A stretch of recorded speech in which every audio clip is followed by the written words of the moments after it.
Hemos iniciado este material con la intención de hacer llegar a todos los que estén interesados en aprender, repasar, recordar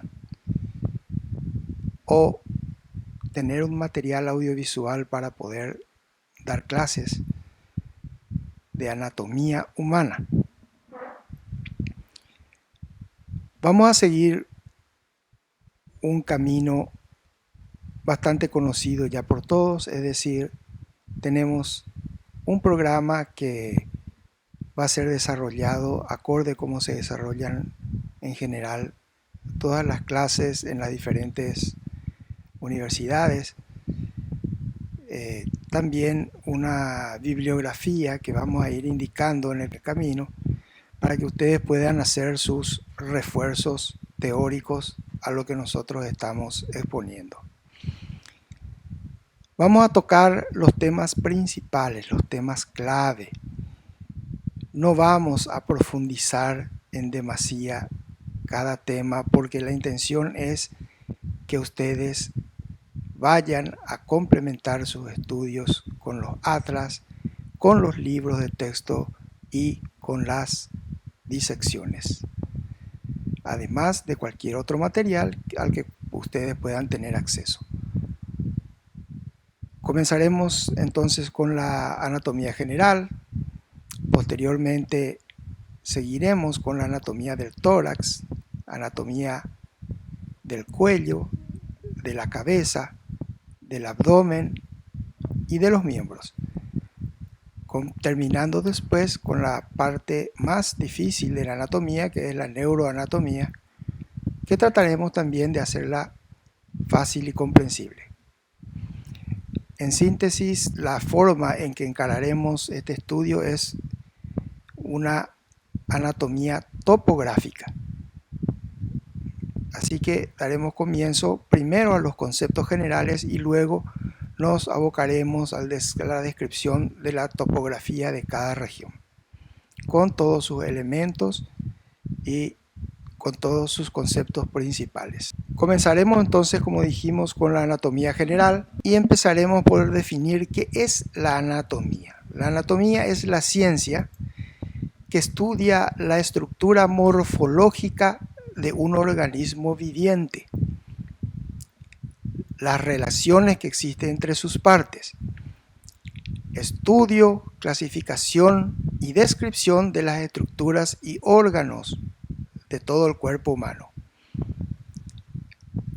La palabra proviene del griego anatomé, que significa cortar o separar, y en general ana, que significa separar en dos partes, y tomé, que significa cortar.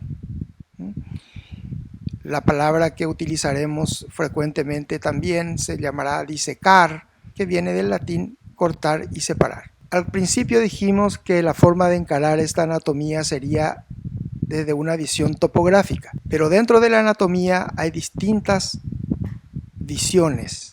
La anatomía descriptiva, que estudia describiendo elemento por elemento y descompone el organismo en cada uno de esos elementos.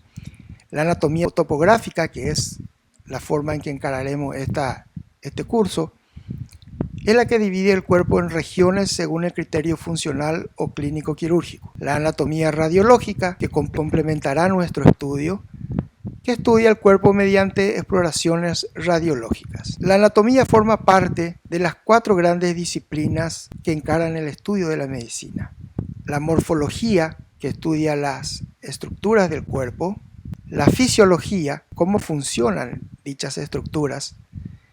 La patología es cómo enferman dichas estructuras y dichas funciones.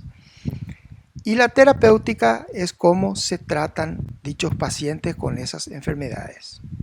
¿Cómo estudiar anatomía? Bueno, la anatomía es tan apasionante que a medida que uno la estudia se hace cada vez más profunda. Vamos a recomendar una metodología que consiste en, primero, aprender los conceptos por medio de los atlas y los libros, y luego por la práctica en la disección. Y recordar esto, la anatomía se aprende leyendo, mirando y dibujando. Aunque no sepamos dibujar, es interesante pasar de la imagen que tenemos en la mente al papel la estructura que estamos estudiando. Vamos a también tocar un vocabulario técnico que tiene que ser preciso, que tiene que ser de validez universal y que tiene que ser uniforme. Esto está convenido entre todos los anatomistas. Algunos términos coloquiales serán usados también. La terminología anatómica debe evitar las interpretaciones erróneas de las descripciones, de manera que todos podamos tener, como dijimos, un vocabulario de validez universal y uniforme. También tiene que permitir expresarnos con claridad y precisión. Por eso es que tratamos de no incluir muchos de los términos coloquiales que podrían dificultar la pronunciación y la expresión con claridad de dichos términos. Los epónimos también son minimizados, pero no pudimos evitar incluir aquello que hacen honor a quienes descubrieron una estructura o describieron una estructura con tal precisión que llegó a nosotros con tanta claridad gracias a sus trabajos. En la descripción anatómica que hacemos de las estructuras, vamos a tener en cuenta los datos físicos. Por ejemplo, la posición espacial. Lo primero que debemos hacer con una estructura, con un órgano, un hueso, una víscera, es ubicarlo en la posición en que se encuentra en el cuerpo humano, para lo cual tendríamos que tener en cuenta siempre la posición anatómica que todos sabemos por una convención de que es el cuerpo humano de pie, con la mirada al horizonte, los miembros superiores extendidos a ambos lados del tronco, con la palma de la mano mirando hacia adelante, los miembros inferiores paralelos y unidos. En los datos físicos tenemos que describir las dimensiones de dicho órgano, el peso, ya que será muy importante tanto en la patología como en la anatomía antropológica y hoy en día en la medicina legal, en la medicina forense, donde la anatomía adquiere cada vez más relevancia. El color, que puede cambiar tanto en vida como post-mortem. La consistencia va a ser diferente en una víscera sana que en una víscera enferma. La forma, para poder describir cualquier elemento anatómico debemos darle una forma. Estas formas generalmente están relacionadas con cuerpos y planos geométricos, es decir, recordaremos los diferentes planos geométricos como ser triángulos, cuadrados, círculos, etc., así como los cuerpos geométricos, como ser las pirámides, como ser el prisma, como ser el cubo, como ser un cilindro, como ser un cono, para poder posteriormente describir con más facilidad dicho órgano. La posición espacial. Para esto utilizaremos mucho los planos y las líneas oblicuas, líneas verticales, líneas horizontales, ángulos, planos horizontales, planos sagitales, planos frontales.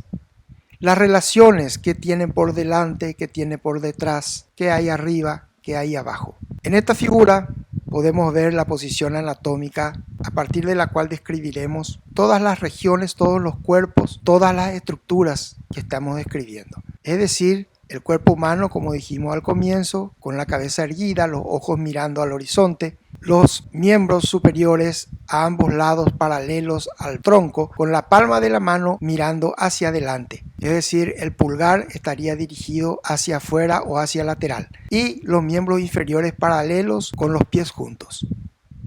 Esa es la posición anatómica y todo lo que describamos lo describiremos en relación a un cuerpo que esté situado en esta forma. Entonces este cuerpo tendrá su cara anterior y tendrá su cara posterior. Tendrá su porción superior e inferior. Tendrá sus estructuras laterales o externas y mediales o internas. Entonces, repasando, la posición anatómica es postura erguida, cabeza erecta sin inclinación, ojos abiertos mirando al frente y al mismo nivel, brazos extendidos a los lados del cuerpo, palmas de las manos abiertas hacia adelante, piernas extendidas y juntas y pies paralelos y talones juntos. Los pacientes y el material de estudios pueden encontrarse en otras posiciones, por ejemplo el decúbito supino, para lo cual, si necesariamente debemos describir el cuerpo en esta posición, tenemos que anteponer el término cuerpo en decúbito supino, cuando está acostado sobre el dorso, con la espalda apoyada, la boca arriba y el ombligo hacia arriba. El decúbito prono es cuando el cuerpo se encuentra acostado boca abajo, llamado también decúbito ventral. Y el decúbito lateral se especificará si está apoyado en uno de los lados derecho o izquierdo. Para ubicar en el espacio, vamos a realizar este trabajo ayudándonos de los planos y ejes que se encuentran en las tres dimensiones del espacio. ¿Qué es un eje? Un eje es la línea imaginaria que atraviesa el cuerpo de un extremo a otro, para la ubicación en el espacio y para el giro del cuerpo. ¿Qué es un plano? Está formado por la integración de dos ejes y es la suma de líneas. Usamos principalmente tres ejes para nuestro cuerpo. El eje longitudinal, que es cráneo caudal, es decir, del cráneo hacia la cola, de orientación supero-inferior, es vertical perpendicular al plano horizontal. Su extremo superior pasa por el punto más alto del cráneo, que se llama vértex o punto coronal. En su extremo inferior se ubica entre ambos pies. El eje sagital, sagitum, viene de flecha. Es como si una flecha atravesase el cuerpo de delante a atrás o de atrás adelante. Ese sería el eje sagital. Es anteroposterior y de dirección horizontal. Su nombre proviene de la saeta, que es flecha. Como dijimos, se dispone como una flecha atravesando el cuerpo de delante hacia atrás o de atrás hacia adelante en forma horizontal. El plano transversal, que va de un lado a otro, de derecha a izquierda o de izquierda a derecha, siempre horizontal. Haciendo uso de los planos, también vamos a nombrar a los planos de acuerdo a su posición. El plano frontal o coronal, aquí marcado, que pasará por el punto coronal y dividirá al cuerpo humano en una mitad anterior y una mitad posterior. Todo lo que está delante de este plano es mitad anterior y lo que está detrás mitad posterior. El plano transversal u horizontal es como cortar horizontalmente el cuerpo a través del eje transversal y sagital, que se cruzan en un punto medio. Divide al cuerpo o a todo lo que corta en una porción superior y una porción inferior, la superior o cefálica y la inferior caudal o podálica. Caudal viene de cola y podálico viene de podo. Y el plano sagital, que es un plano anteroposterior, siguiendo al eje sagital, divide al cuerpo en una mitad derecha y una mitad izquierda. Todos estos planos pueden ser utilizados para la descripción de regiones y de órganos en particular. Todos pueden ser cortados por estos planos y todos pueden ser atravesados por estos ejes, ya que están ubicados en los tres planos del espacio. Repasando, aquí vemos el plano frontal o coronal con una porción anterior, ventral o frontal y una porción posterior o dorsal.